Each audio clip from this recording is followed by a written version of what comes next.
been the land of the Haudenosaunee, the Huron Wendat, um, Anishinaabe, sorry, um, Seneca, and Chippewa, Inuit, Métis, and the current treaty holders, Mississaugas of the Credit Peoples. We share responsibility with the caretakers of this land to ensure the dish is never empty and to restore relationships that we are based on peace, friendship, and trust. We take this moment to openly reflect on the history of these lands that we now call home and commit to aligning with the struggle of our Indigenous neighbors and supporting their future. We are all treaty people. Many of us have come here as settlers, immigrants, or newcomers in a generation or generations past. We acknowledge the 400 plus year history of communities of African descent in Canada who are not settlers but who were forcibly displaced from their lands and brought to Turtle Island against their will as the part of the transatlantic slave trade. We are indebted to our ancestors and recognize generations past.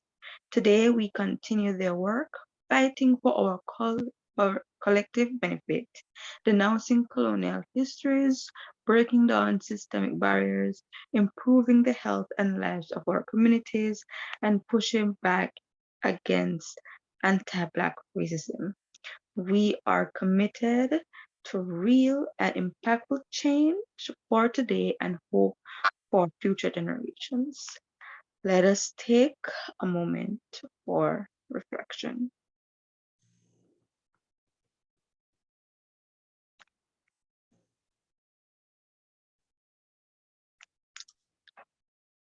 Thank you, Leanna. So as May said, my name is Yao. I'm all the way on the west side. I'm in Alberta, Edmonton. And it's my pleasure to be here with you all today for this wonderful topic and to participate in Black Mental Health Week in general.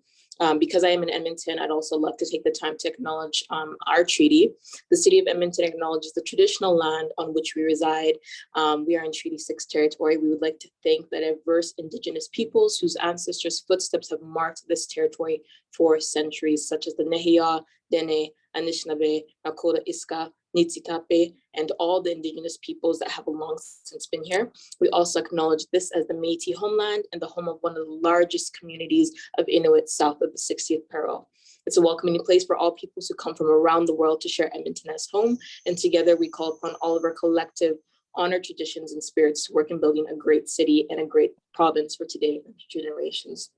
So I'm from the Africa Center. We're the largest Pan-African nonprofit organization in Western Canada, which is great because we get to compete out east in Toronto, but it's great. We all do the same work and we all work towards the same thing. We create opportunities for full access and participation for all Albertans in various aspects of society, including economic, social, cultural, health, and educational endeavors that hopefully contribute to the holistic development and well-being of the community.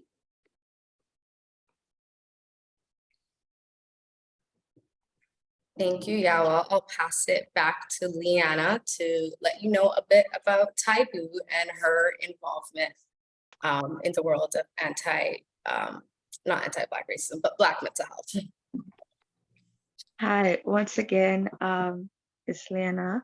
I've been a part of Taboo for a great while, and I'm one of the advisory members of Imara.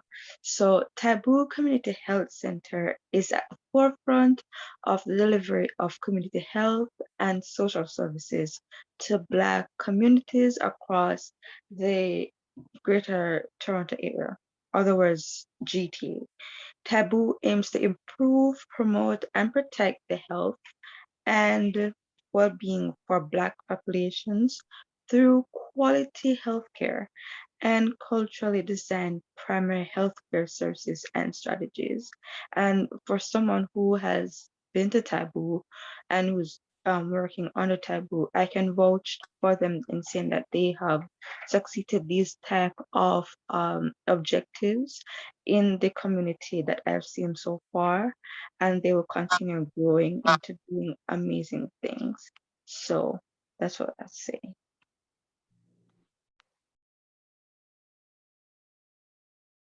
Thank you for that intro to Taboo, Leanna. So Taboo was actually the starter of Black Mental Health Day and Black Mental Health Week. I'm also part of the Imara Generation Project with Leanna. I'm the project coordinator. Imara is a project that is focused on building the mental health capacity for Black youth, led by Black youth. So I'm excited that we're all here today, and we're talking about a very important topic that is very relevant to Black youth, but there's not much conversations that tend to be had.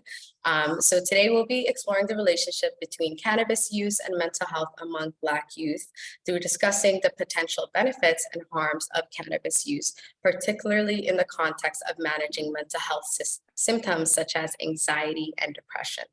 We will also address the stigma and cultural biases that can prevent open and honest conversations about cannabis among Black youth. So without further ado, we have three very amazing speakers today. I'll start by giving some bios. First up, we have Khadijah Thornhill, AKA Miss Weed Wiki. You see her with the beautiful green hair. She is the founder and CEO of the Afro Canada Bud Sisters, an online space created and dedicated to the normalization of cannabis use for Black women in Canada.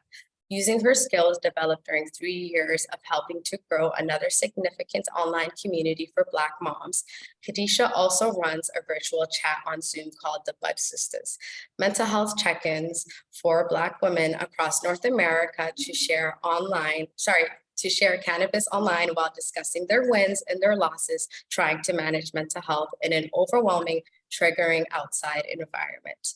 Her ongoing mental health peer support group was featured in a recent report commissioned by the Mental Health Commission of Canada as a much needed community resource for Black women needing information and support regarding cannabis and their mental health. So she's doing a lot of work to amplify Black experiences in cannabis and mental health. So let's show her some love. Our next speaker is Chantel Phillips, AKA the Masters of Marijuana. She is an experienced cannabis connoisseur with a passion for connecting health-conscious marijuana consumers.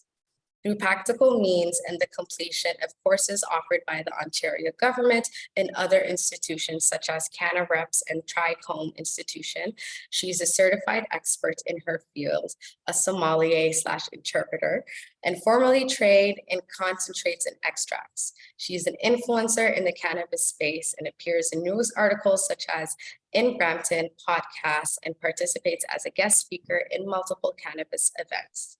Among that, she has created a YouTube channel called Sesmates, which is a safe space for consumers to learn, sesh, and develop a better relationship with cannabis. Education is a key component that drives her desire to be the master of marijuana. So let's send some love to Chantel. Thanks for being here. Health check-ins. Thanks, May, for those wonderful introductions. Kadisha and Chantel, I know everyone else is excited as I am to hear from y'all. And last but not least, we have Omari Sankofa with a passion for nature and community through great teachings from community elders and leaders, both past and present. Omari has absorbed key fundamentals and foundation of community and nation building, which is, I guess, why he calls himself a father of many. He's raised his own children, but also serves as a father figure to a whole bunch of people in and outside of the community, which is amazing. On top of that, Omari wears another hat. He's a creator of several brands and entities, including 2 non-for-profit organizations, some of which are Black women across Organja Society, which is an Indigenous plant medicine society, and additionally the Indigenous Federation of Aligned Rastafari Initiatives, or IFARI, which is a lot easier to say on the tongue, and what I will be saying going forward. And this is where his community work lives. So we have a whole bunch of seasoned people here, which I know we're all looking forward to speaking and hearing from. So I think I will wrap up the bios and introductions right now, and I'll let May throw us into the reason we're all here today. Called the Bud Sisters. Awesome. We're going to be taking Black women across Sorry, there's some issues with, I'm not sure if I'm the only one hearing that. I think they just mute themselves, so that's great. Okay. Thank you. So we'll be doing a panel style today with the three amazing speakers. We'll be getting into some real deep questions with some real answers, and we'll leave a short portion at the end for some questions. So as a bit of background, so cannabis is a plant that's usually used to achieve a state of relaxation. And this experience is commonly referred to as a high, and it's usually achieved traditionally through smoking. But now there's vapes, there's all types of machines and accessories, if you will. You can even now cook with it. Times have changed. And cannabis has also been traditionally used to treat chronic pain and all other types of medical conditions. There's all different types of names for cannabis: marijuana, pot, weed, grass, loud, ganja, ghetto, recognizing that it's called many different things in many different communities. So this is something that can kind of connects Black people all over in different places. So even though we know that cannabis has been used traditionally in a beneficial way, there is a lot of stigma that surrounds cannabis, and that is due to a lot of anti-Black racism, a lot of over-criminalization, a lot of over-surveillance in general. But, you know, talking about something or ignoring it does not make it go away. So we're actually here to talk about it and start these conversations because we're here in Canada. I know not everyone here is probably from Toronto or even Canada in general, but weed has been legalized here in 2018, but there has not been much conversations about usage, about safety, about questions in general that people need to know the answers to, even though now it's so readily available, right? People need to have these conversations, parents and kids, we need to have these conversations in faith-based spaces, within social circles, within friends. Yeah, so without further ado, I'm gonna turn it over to our speakers. I'll start with Katisha. We talked a bit about the stigma, but I want to hear your thoughts on what you see in the stigma of cannabis and what we can do to actively challenge that. Thank you. And thank you so much for the amazing introductions. You picked a really good starting point, and that's the stigma. And to discuss the stigma, we'd really have to look at why is there a stigma? And it's because, like you were mentioning, it's the racial discrimination, which started in the 1920s, really. But basically, North American governments were trying to get a handle on immigration from Caribbean countries in particular, and instead installing policies that were anti-cannabis, which was the marijuana plant that many brought with them, was a way and a means of doing that. And to do that, they basically had to demonize the plant. And when they reversed course in 2018 and legalized cannabis, well, it's not the same for all of us, because if you're part of the community that has been persecuted repeatedly for using cannabis, you're not going to be running to go and turn on a switch and everything is great again. You know, there's less information that was related to us because we always had to hide our use. So one of the things I realized with cannabis legalization was that even though cannabis was legal as of October of 2018, we weren't all coming out with our usage of it. So, and part of that is the lack of education. So we have to start talking about it. And groups like the Afro-Canada Bud Sisters was a space to start doing that. I realized there wasn't anywhere that we could find information that was community relatable or even culturally relatable for us, you know? Speaking to the ways we had to hide it from police, hide it from authorities, hide it from our parents sometimes. While, you know, other times seeing others in our communities use it, it's a lot of mixed messaging that didn't evaporate with the legalization of October 28. So groups and the work like what I do with the Afro-Canada Bud Sisters and what Chantel does and what Omari does is really important, because we have to get that knowledge to community members. There's so many benefits to cannabis use that we don't get to readily access because of the issues that came with cannabis use historically for us. And maybe Omari, you'd like to jump in a bit more on that? You're on mute, by the way, sorry. Wonderfully put, Khadijah. and thank you for that. Greetings, everyone. Yes, my name is Omari Senkopa. Thank you again, May, for the wonderful introduction to all of us. I just wanted to add to that to say that, you know, our organization, Ganja Society, was established to really promote the indigenous use and indigenous position of ganja. We use the indigenous name ganja um, as a plant medicine, as something that we've had in various cultures for eons. And so to address stigma, I think because there's a perception that has been programmed into everyone from the mainstream, whether, you know, for us, a lot of the stereotypes that we were really concerned with was some of the representation around Rastafari as just like a joker smoker and that sort of thing. These negative perceptions have permeated all levels of the society. And more importantly to us is even the approach that, say, a young person may have in their first experience with the plant. When we say medicine, it covers a wide scope of things. If it's even just to sit down and laugh, to relieve anxiety, stress, whatever it is, we still see it within a medicinal realm. So we don't really speak about recreational. And I think all of these things play a part in stigma because there's so many different perceptions toward the plant and how it's used. But when you bring it back to indigeneity, it really puts it within a classification that sits along the pantheon of other things that are cultural or indigenous. And I think once that can be promoted as a concept of how this plant is positioned, it takes away from any negative stigma because it's something that exists from before. It's something that's tried and tested. It's something that has a history, has a lineage. So that's the only thing I'd add when it comes to stigma. Really great points, though, and thank you for, you know, talking about our indigeneity and our rights to the plant. Chantal, what would you like to add to this? Because I know you have some thoughts as well about how to reduce the stigma. Oh, of course. Blessings, everyone. I hope everyone's having a lovely day. I'm very happy to be a part of this. This is something I've been personally like dreaming about. I actually got into cannabis for this exact purpose, to get rid of the stigma and reprogram ourselves. When I was growing up, I remember being told cannabis would make you schizophrenic and kill your family. It's going to give you lung cancer. It is a gateway drug. You will do crack cocaine and all of those things. What we would call fake news today and things that hadn't been fact checked. I find the way to eliminate that is to know more about it.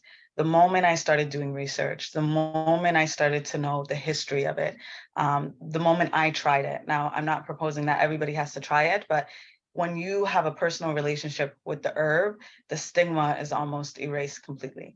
It's the difference between hearing a rumor about someone and actually meeting them in person and then finding out certain things. So I definitely find the way that we eliminate stigma is to educate, to take the time personally to find out what you need to know about it. And then if you have an opportunity or a purpose of using the cannabis plant, to try it. I definitely know when I used it, it completely changed my life because I grew up with asthma, severe asthma growing up. And the things I was told about it was that it was going to harm me in so many different ways. But I was being prescribed all of this medication that would harm me in so many different ways. So when I had the opportunity to try cannabis and I could breathe again, all of the stigma was gone because I understood what it actually does on the back end. And then I started researching the science of cannabis and understanding how to use it for myself. So no longer playing Russian roulette.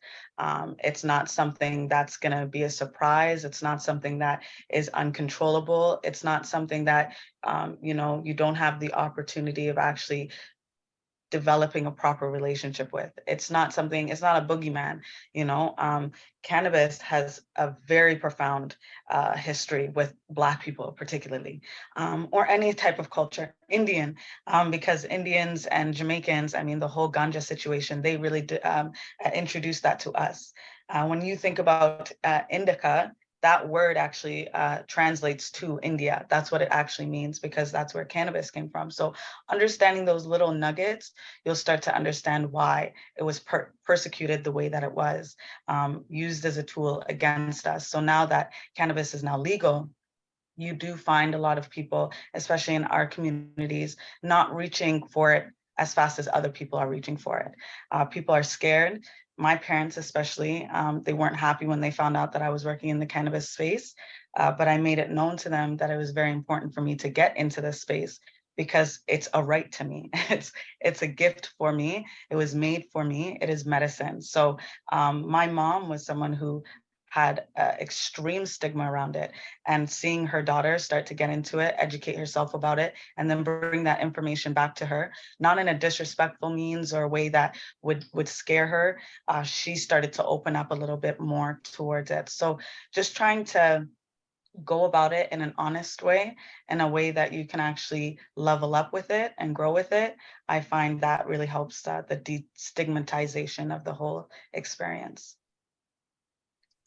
If I could just jump in and add to that beautiful way that you just put that, Chantal, I just wanted to say that one of the main reasons in any of the research I've done around prohibition, starting with Jamaica, even in Africa, even in India, almost at the base of every place where there was prohibition, there was revolution.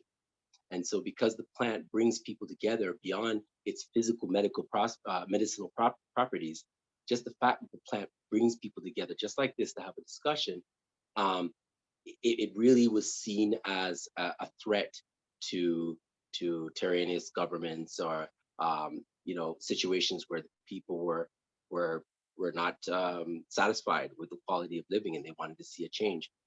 Starting with Rastafari in Jamaica from the 1930s, that was in Jamaica, so-called cannabis, so-called ganja was legal. There was no illegality around it. It was the rise of the Rastafari movement, as you rightfully mentioned, East Indian populations coming to the island as indentured workers, and them basically bonding with the African majority population there, who at that time was just coming out of what I call bondage, but slavery. And they were getting together, smoking this herb and having communal gatherings. And the colonial government at the time had to suppress it. And they saw that ganja was at the root of the brain food, as I would say. Definitely, definitely. And I would just wrap this question up by saying, by not attacking the stigma, especially in a post-legalization framework that we are in Canada today, if we don't attack the stigma as a community, we will be left behind, while all the other communities will be rushing in, will be opening businesses, will be offering these remedies, and will sell these remedies to their own community. But we will be steps behind because of the additional prejudices we've had to deal with to come more full circle, to come back to that full circle. So all of these have been really different sides of the same, really a lot of the same answer. I hope, though, it answers the question now. Yes, 100% it has. And you all went into so many different amazing parts. Chantal talked about the stereotype with, developing schizophrenia, or once you start smoking, you eventually now you're a bad person. Like, you won't end up to anything in life. And Yawa also wrote in the chat that what can be said for like the negative effects of marijuana. So there's all this negative stigma that we're seeing around it. I wanted to ask a question and hear your thoughts on it. Do we think that cannabis actually makes people worse or their mental health worse, or is there more to it? Because Omari is talking about community and bringing people together. So I was curious to hear your thoughts on that. Most definitely, anything that we ingest or take can have an effect on our system. Our system is, while it's so powerful, our whole nervous system is very delicate at the same time, and things can be very rigid. So the truth is whether it's foods, whether it's ingestion of a herb such as ganja or other herbs, anything can set off our system. But a lot of things we find have to do again with perception, and so our expectations of something have a big effect on how we not only perceive, but how we react and how we respond to our environment. That being said, the communal aspect of what I was speaking about earlier has a more rooted lineage in terms of addressing mental health. That whole idea of things being clinical, while it has its place here and now in this society, the indigenous approach had more to do with community. You talk about depression. Right now, we can really look back at the last 2.5 years and look at what's happened with the lockdowns and the whole increase with, you know, poor mental health. And this affected practically every family, maybe everyone. And the truth of that had a lot to do with isolation. It had to do with not having access with that communication. We're energy, we're not just physical beings. And like I said, the system is much more delicate. There's not time to go into all of that here now. But I will say that the communal approach allows there to be a support, there to be a proper support system. And so even in the experience in using ganja, we find that what's happened now, you know, I'd like to put out a survey around this, and there may be data that explains some of this, but a lot of the usage is very isolated. A lot of people are locked up in their rooms just smoking herb all day. That could never be healthy, whether it was eating all day or smoking herb. So what I'm trying to say is that the approach to deal with things communally or in our in many indigenous models are more communal in that approach. I think are very healthy, and it also addresses some of the root cause of some of the mental illness that's going on. When people can't express themselves, when people can't feel that they're understood, they could talk to people all day, but they still remain in an isolation of self. And so therein lies a lot of the root cause of why some of these mental health issues get worse. I thank you for that response. I just wanted to read some of the chat that's in responding to what you had said. Serena, I say this all the time, anything you put in your body can impact you because you are not the same as everyone else. This could easily be due to health history, mental health, physical health. That's why anything you consume, you take small portions to determine how it impacts you and maybe how you can make it work for you or find something that does. And I believe that really fits with the be you, be well, because as the commenter had said that, you know, it's kind of a situation of how you work. But if you can share more information about that. I would definitely like to jump in on this question. It's a very important question, and a lot of people definitely want to know. And this is actually what keeps people away from using cannabis, because they're scared about what it can do to them. I believe Omari mentioned it, the expectation. I say the anticipation is more important than the high itself, because the state that you're in before you consume could possibly be heightened detrimentally. At the same time, it could be a different effect. Let's say you're overly overwhelmed, you consume cannabis, and then you finally relax. But it's different because I've seen this. It's very dependent on the person themselves, because I've seen people consume cannabis and they were worried about something, and then suddenly they go into a panic attack and they're like, oh my goodness, I thought I was supposed to consume cannabis and it was supposed to relax me. But realistically, cannabis isn't something that alters who you are. It heightens it. It reveals certain things. It almost is like a puppet master, and it pulls your strings. So knowing your hormone balancement, knowing your the sensitivity that you're in, what type of sensitive state that you're in, is very important before you consume cannabis. How you consume cannabis via smoking it, that's going to be a faster, more intense high in the moment, rather than if you eat cannabis, which will take a longer time but will be incredibly potent. So knowing those type of things can help avoid certain things. You do not have to play Russian roulette with your cannabis. Knowing what you're going to consume, your body will tell you so much things before you even consume the herb. The way it looks, the way it smells, the way it tastes before you consume. Let's say you roll a spliff, you can take a dry pull, and if it tastes a certain way, that will tell you if you're going to enjoy it before you even smoke it, before you light it. Some people have reactions to cannabis because it's not the formula for them. There's certain terpenes, the recipe of the flower, the moisture of the flower, all of those things. There's a lot of variables at play. So that's why it's really important to make sure that you're consuming cannabis for yourself, make sure you're prepared, make sure you know, because a lot of people find themselves, a lot of friends, let's say they'll bake some brownies, not tell their friend that they bake some weed brownies, they'll give it to their friend. And because the friend had no clue that there was stuff in it, they start to panic. Their heart starts to beat faster. They don't understand why they're sweating so much, and then it goes overboard. So those are things that it just, as long as you're prepared, as long as it was made for you, you know what it is that you're going to be consuming, and you're in a good state of mind, then you're probably going to have a proper experience rather than being overwhelmed or taken to a dark place or a place where you weren't prepared to go, because cannabis will take you there in some cases, especially if you're not prepared. So I just wanted to add that one in there. If I could just add again, you touched on a great point again. I did read the chat, and sorry, Khadija, just I'll be real quick, but I saw something about CBD and if it was a different strain. I love what's going on in the chat, by the way. Yeah, I have to reiterate what Chantel said, because listen to this. You get two people that will ingest or smoke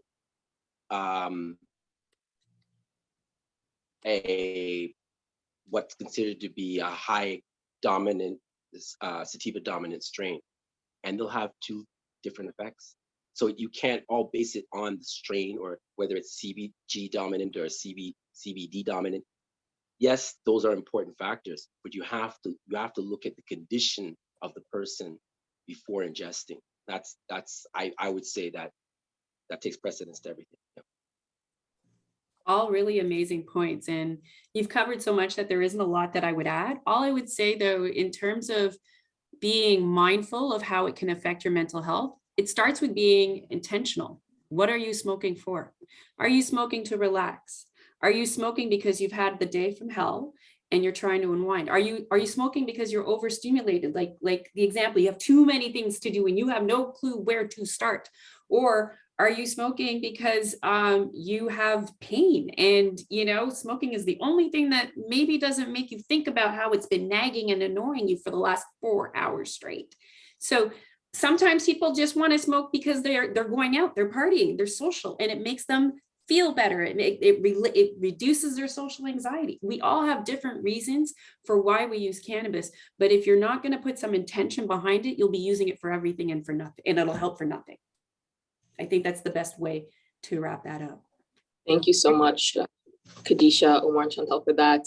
And I love it because the chat's kind of having their own conversation based off what you guys are saying. You guys are pulling for that. And I'm actually going to go back into the chat to pull out a couple of questions here that I'm hoping you can answer. I know we touched a little bit on the THC and the CBD.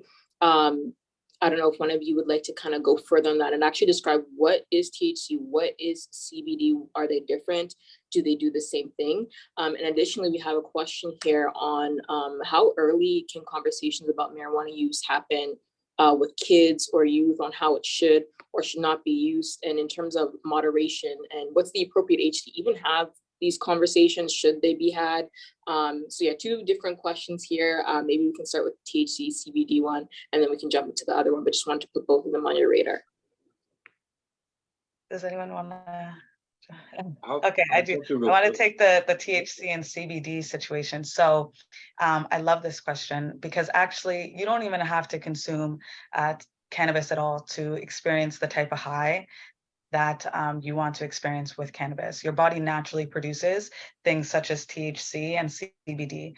We have cannabinoids in our system that help to bring pleasure, help to bring bliss, help to bring relaxation. They're not called THC and CBD, but very similar molecular compounds that are found within our body is found within cannabis. And that's why cannabis actually interacts with our body so well. Once we consume cannabis, these compounds, they get active, they connect to our receptors in our body, and then they start to either stimulate or relax. THC, I often say, is very similar to the sun. You know you've ingested THC. It's very bright, it's warm, it's stimulating, it gets everything going. Your senses are heightened. It's a stimulant. CBD, I say that it's like the moon. If you don't turn around, sometimes you don't know it's there. It doesn't emit its own light, but it does regulate and modulate your mood, almost like the waves in your body. It's very silent and quiet, but you do notice it not being there after using it for a consistent amount of time. Now, CBD communicates. I want to actually say this. I'm not a doctor, health practitioner, nurse of any sort. I just really am passionate about the plant. You guys can take this all with a grain of salt, but CBD, it does communicate with your serotonin levels. A lot of people who experience high anxiety, they take serotonin type based medications to help regulate that. CBD is very similar in the same way. It is a depressant, THC is a stimulant. That's why this plant is so absolutely amazing, because it does everything in one, and it communicates with our body. It stays in our system because it's fat soluble, so it's a long duration. Even after the climax of your high, it is still working on the back end. So that's why cannabis can tend to compound on top of each other after a while. If people are using just THC forward cultivars, they tend to say that they're not getting high anymore. And that's just because the receptors are zapped. You can only do so much and take so much at a time.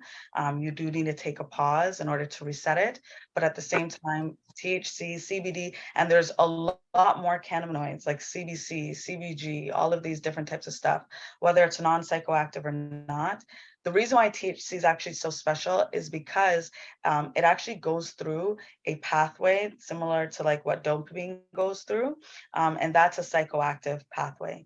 CBD doesn't take that pathway, and many other cannabinoids don't take that pathway. That's why you don't have that psychoactive effect, that intense high that drives a lot of people to consume cannabis for recreational reasons. But THC also has many different medical benefits for the pain and all of that stuff, while CBD is more so for inflammation and relaxation.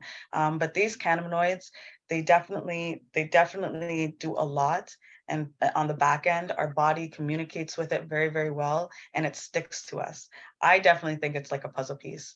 It's not like other type of consumer goods, or not consumer goods, but other types of drugs on the market where you consume it and it's washed out of your system within the day. It stays with you. And that's what the important part about cannabis is as well. That's my 2 cents. Omari, did you want to jump in on that before I say I'll let anything? you go first. I was hoping you would.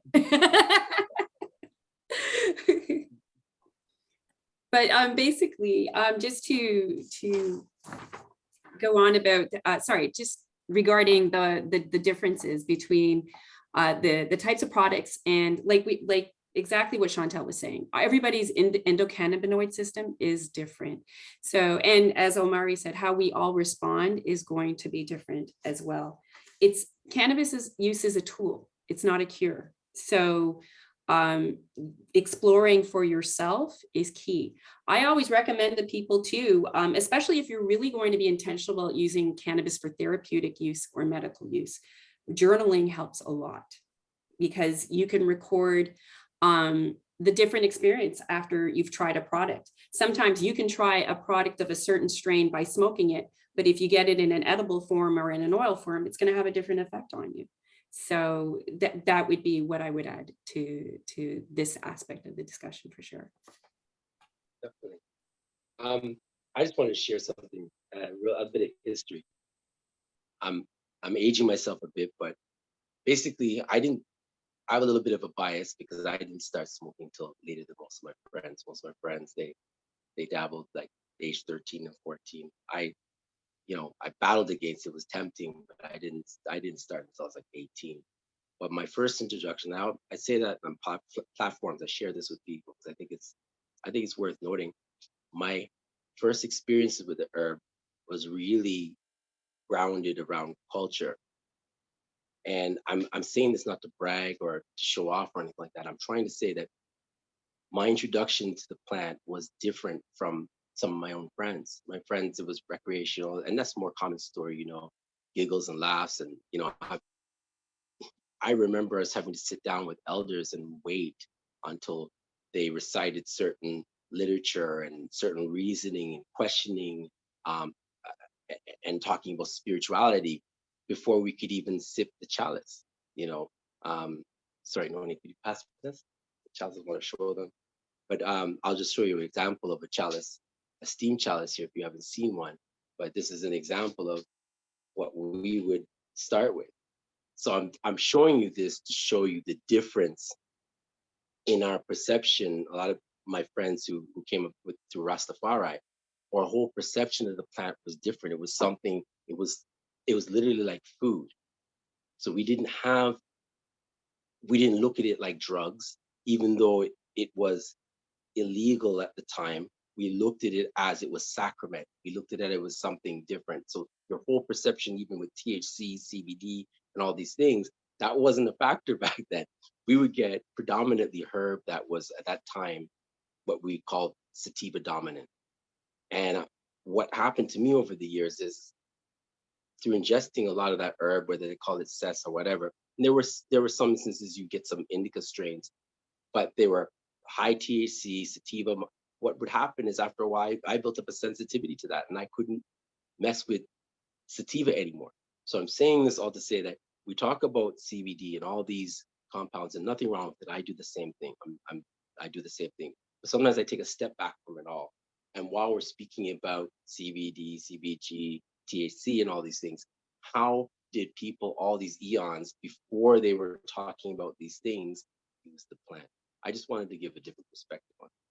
That's all. Very, I very like that. I like that. If I can answer the next question about how old you should be introduce the conversation, I think honestly, and I don't have any children, but I've hung out with a lot of children, and I have a lot of kids, brothers, and all that jazz, or nephews and nieces. Sorry.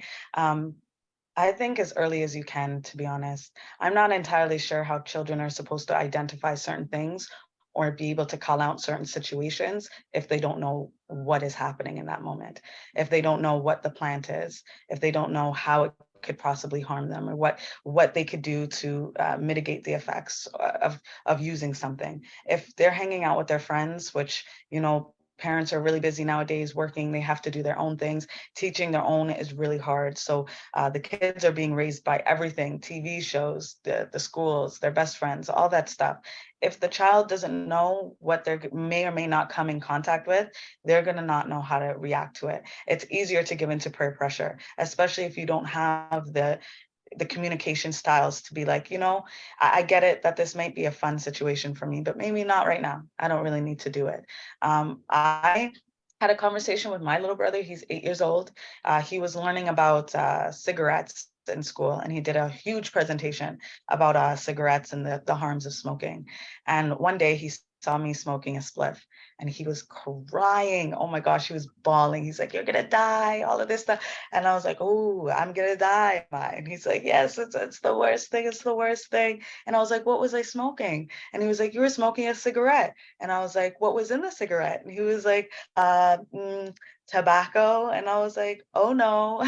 We have to have a conversation on identifying the differences of what people smoke, why they smoke. And I actually even brought it so far to him to talk to him about it like it was sugar. I was like, "You like sugar, don't you?" And he was like, "Yeah." And I was like, "Well, when you talk about addiction with people or whatever substances they're using, you have to connect it to the substances you use it to understand the human experience as to why somebody would be using something. Don't look at somebody and just judge that they're using something for the purposes of harming themselves or anything like that. And you have to ask the question so that you know what you need to know."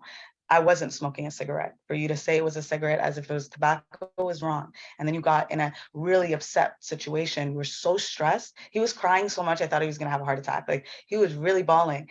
And I was like, to avoid a situation like that, knowing what it is that people are doing, the substances that they're using, I look at cannabis like food, to be honest. I think it's food. I think it's medicine. So in order to avoid those things, having the conversation with them when they're young so that it's not a bamboozling, a hoodwinked, or they feel like they've been duped situation, or the fact that they just can hold a conversation. Kids are incredibly intelligent. We teach them at a young age for a reason. They're sponges. Give them a chance and opportunity to learn it young so that they can grow up and understand and experience it properly as they get older, because this is what's available to them. Cannabis is legal. There's more cannabis stores than there are Tim Hortons on the corners. So they're going to come in contact with these things. I think that having the conversation is very, very important, and not from a place of bias. I promote cannabis. I like cannabis for my own self, but I'm not going to talk to him the same way as I would talk to my best friend while I'm seshing about cannabis. I just want him to have the tools, the understanding, the information, and then he can make his own decisions as he grows up. But definitely, I think the children, they're being taught about so many different things. They consume high fructose corn syrup, so I don't see the issue of talking to them about something like a plant. But that's my take on it. I know other people say they're just kids, they should stay away from these things, but kids grow up. So that's my my 2 cents on that. I'd love to pipe in on this because I have an anecdotal story, and it's a great thing that you touched on that, Chantel. Everybody, like in terms of children's exposure to cannabis is going to vary. We're not a monolith, and our households are not the same. So for example, if you grow up in a household where cannabis was consumed, but it was only by the adults, you're going to have a different perception of it. It's going to be treated like alcohol in your household. It's not going to be treated as a bad item. It's when you get of age, you're allowed to. So that it's not to say teenagers didn't necessarily go around and sneak alcohol, but you're not going to do it in front of your parent because you know you're not allowed to and you're not supposed to, and there's a reason for that. So, but because of how what we were talking about initially, the stigma with our community, even for me, it was hard for me to discuss it with my teenage son. I was hiding it originally because I grew up with it being a bad thing. It's something you hide. And the other thing was, if I'm doing it in front of him, is it going to be hard to make sure he doesn't do it as a teenager? Am I going to be a hypocrite? Let me just hide the whole thing and we won't even have to do that. We don't treat alcohol like that. We don't treat tobacco and other consumables like that. We inform our kids and we inform our youth and we give them examples. We model the responsible use. So I think the generations after us are going to have entirely different conversations about cannabis, but it has to start now, for sure. Don't rely on the schools to teach your kids about cannabis. Don't rely on their friends to teach them about cannabis. Don't rely on amazing bud tenders and cannabis staff to teach your kids about cannabis, okay? There's lots of information out there. So there's many ways to get informed. Yes, thank you. 100%. And Sorry, I have go one ahead, other Amari. concern. Sorry? No, I said, go ahead. You can say Okay. So I have another concern, and I would imagine it applies to now just as it did when I was younger. One of the things that happened in our community to quite a few people, we used to call it getting duped or bullied, where back in the days, people would mix other substances into a spliff and give it to somebody. And people did this as pranks. People did this. Sometimes people were using other substances and they'd be in a club. Remember I spoke earlier about expectation, and then Chantal called it anticipation. That can have a really catastrophic effect on anyone's system, anyone's mind. If they're expecting one thing and something else is in it. So I think that's one of the reasons that's very important to speak to our young people at a young age. Younger kids are getting access to harsher things out there at this point, and I think it's very important that if they're armed with knowledge, then they can have a little more idea of what's there. I can't tell parents how to parent or what should be, what they should do, what they should allow, but I would think that if you understand that any one of our children or young people out there can get access to something, whether we agree with it or not, probably better that they know something about it, right? And from people, as Khadisha rightly said, who are very informed, preferably who have experienced it and used it with experience. Those are the best people to learn from. Yes, thank you so much, Omari. You made an amazing point about educating our youth, and same with you, Khadisha, because there's things like synthetic marijuana around right now, and that has super detrimental effects. So having those conversations where folks are able to understand what the plan is, how to identify it, safety all around. Those are definitely important conversations we need to have. We are running a bit over time. I'm going to ask one more question and then we're going to wrap it up. Someone in the chat asked, could we discuss some community opportunities there are to smoke and learn together, as Omari mentioned earlier. So the people want to know. So I know Khadijah could chime in on this easily. I'm sure Chantel as well.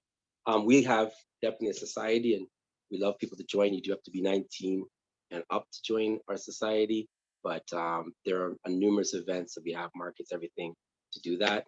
And Rita Ramprasad is actually our correspondent for that. If you'd like to get in touch, please send an email out to info@organja.org. That's info@organja.org.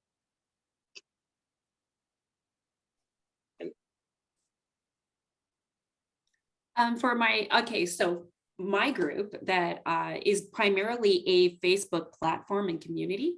Sorry, I play a Facebook group. It's called the Afro-Canada Bud Sisters. And you have to be 19 and over and a Black woman to join, okay? It's a space for Black women to join.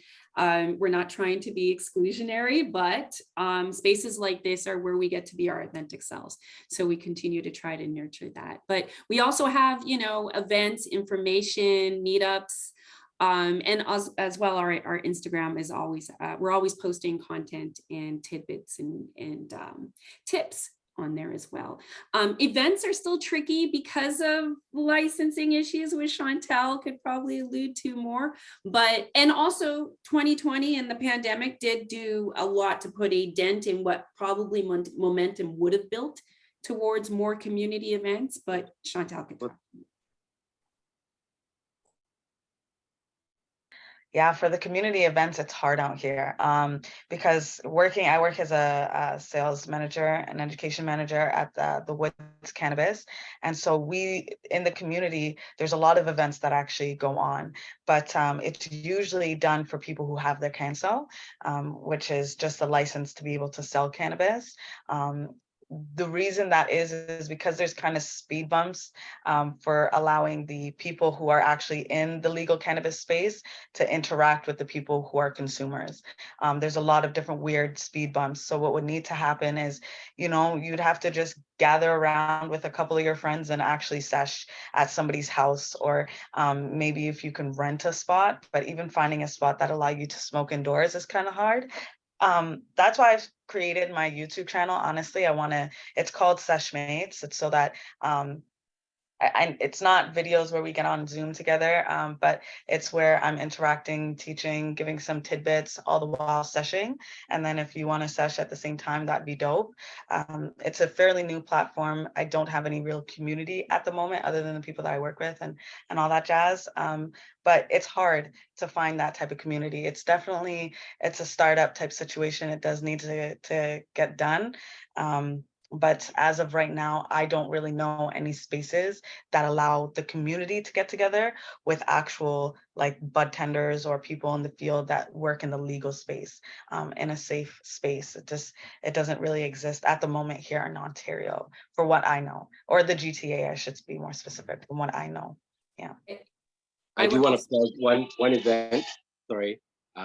There's a cattle crawl this spring, April 22nd. And you can stay tuned and go online on IG at High Society Supper Club. And that'll be going on April 22nd. And that'll be a great place for people to connect. Okay, that's dope. That's dope. I'm so sorry. I know that we have to run, but there was a question that we proposed before, and it was to what to do when greening out. I just wanted to propose this real quick because this does happen. Greening out is a very uncomfortable situation. The things that I would suggest is introducing anything citrus into your system, lime, lemon, anything that's going to be hyper sour. Try to sip on that a bit. Definitely try to get to bed as soon as possible. Sleeping it off is one of the best things that you could do. And then your breathing is a really big thing.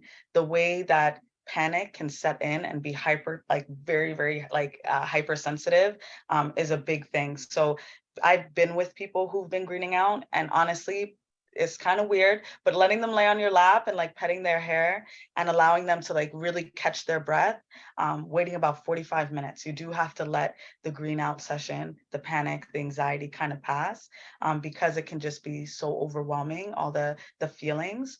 That's why it's really important. The anticipation is a huge thing when consuming cannabis, to try to avoid anything that's going to be a trigger. If you know you're dealing with somebody who's going through a very stressful time, be prepared. Have the citrus on hand, have a little bit of water, have a bed ready for them to go to sleep. Stay Or a away place from to sleep. sugar. Sorry? Yes, stay Stay away away from from sugar. sugar. No Absolutely. sugar. Yeah, but it will need to take its cycle. There's not going to be an easy like way, but also you can introduce CBD into your system as well. That will help to slow down the uptake of the receptors being too overly wound in your system. So taking something that's going to counteractive THC, which CBD is a counteractive, it will kind of put a lasso on the way THC is in affecting your body and drag that back down. So having those little things available if you are experiencing a green out session, or you know somebody who's experiencing a green out session, having citrus, sleeping, don't have sugar, and then having CBD on hand will definitely help that as well. I would also thank you so much for that really important point. Greening out, which I put a quick definition, is what happens when you've taken cannabis and the effect is too strong. Basically, you bit off more than you could chew. That edible was a little too strong. And so these are the remedies on how to manage that. Now, if you're wondering why it's not always readily available, we didn't really touch on it, but censorship is a huge, huge barrier to education. Cannabis censorship is all over Facebook, it's all over Instagram. And so if you're wondering why all this information is coming to you for the very first time, it's not that we're not trying to get it out there, but we are competing with a platform that will suppress and shut down our accounts, even though it is legal coast to coast in Canada. So just to give you a bit of background about that, as to why what we're talking about and getting that literacy out there is important and difficult. I just wanted to add to that, Khadijah. If you were to type in the word ganja, try to hashtag it on IG or any of your social media. Maybe I'm getting shadow banned, but I've asked other people to do it, and the hashtag won't show up. So you can put in weed, pot, all the other words there, cannabis, but you can't put ganja in, which is an indigenous word from India for this benevolent plant. So there's a lot of work to do still. 100%. Like that is so true. And Khadijah, you're so right that we really have to work actively hard against this, because as you said, there's so much different systems at play, and having these conversations is what, creates wellness, is what creates safe opportunity for folks, is when questions are answered, is when parents worry less about their children. There are so much benefits to kind of, breaking through and, challenging the stigma that comes with cannabis. I want to thank the three of you amazing speakers for joining us today. Loki, I feel like we should have had more time because this is such a juicy topic. So next time, hopefully we'll make it a 2-hour thing or something. But I wanted to thank you all for joining us and having this conversation. Hopefully it's the first of many. I know I enjoyed it and I learned so much, and there was so much going on in the chat and lots of interaction. So I'm sure that folks have joined it too. But yeah, thank you again for joining and enlightening us. Christiana and I believe Khadijah and Omari have also dropped their socials and information about the event that was mentioned coming up as well. So please make sure to check that out. And also, please make sure to leave your feedback in the forums dropped in the chat. We'd love to hear it from all of you, and I'm sure the panelists would love to as well. It's been an honor. Thank you, everyone. Yes, absolute honor. Thank you, thank you, thank you. This has been so wonderful and such an honor, and I've been loving all of this. So thank you again, and thank you, May and Christiana. Thank you, Khadijah, because you put me on. Thank you. Khadijah's the source, is she not? She put me on too. Khadijah's the source. She's a real plug. She really is. She's the plug. Honestly, she stays putting me on. Thank you so much. This is the opportunity of a lifetime. I love just giving back, growing up, getting this information it's so hard, so hard. And it deterred everyone from trying to get this stuff. And mind you, cannabis has been legal medically since 2001, and people have had access to this information. The FDA has access to it. The world has done a lot of plethora studies to this stuff. It's just, for some odd reason, for our community, it's hard to get the access. So this means a lot to me to be able to be involved in this situation with the people that I'm involved with everybody who's done this. Thank you so. May, you did an excellent job. Thank you. Thank you. You all did too. I'm so happy that we did this, and soon times I'm pretty sure we're gonna do it again. So I'm looking forward to that. Thank you, all of you. Thanks, everyone. All right, bye folks. Have a great evening. Have a Have good a day. great one. Bye-bye. Bye. One love. Bye.